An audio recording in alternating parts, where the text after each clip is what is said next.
Bentrok antar kelompok kembali pecah awal 2024. Kali ini insiden itu terjadi di sebuah proyek villa kawasan Unggasan Kuta Selatan Badung pada Minggu 7 Januari. Bahkan keributan tersebut melibatkan hingga ratusan buruh proyek. Dalam bentrokan tersebut, salah satu kelompok buruh proyek itu juga melakukan perusakan sejumlah sepeda motor dengan cara dibakar. Peristiwa itu bermula ketika seorang pekerja proyek dari salah satu kelompok bernama Muhammad Saifuddin mabuk dan marah-marah hingga memukul salah satu pekerja asal kelompok yang satunya sekitar pukul 13 WITA. Lalu kedua pihak yang berseteru itu dimediasi oleh mandor.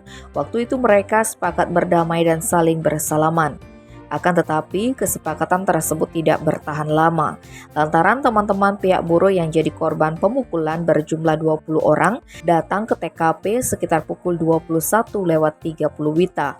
Mereka berteriak-teriak sehingga memicu kelompok pekerja dari pihak Muhammad Saifuddin yang berjumlah 300 orang terprovokasi.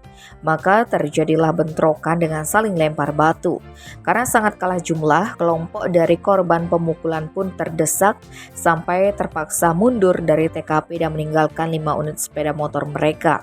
1 motor dibakar sementara 4 lainnya dirusak.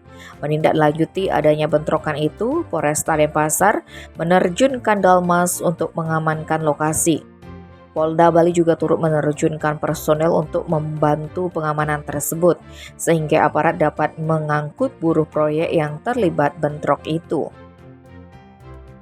Tim Bali Express melaporkan.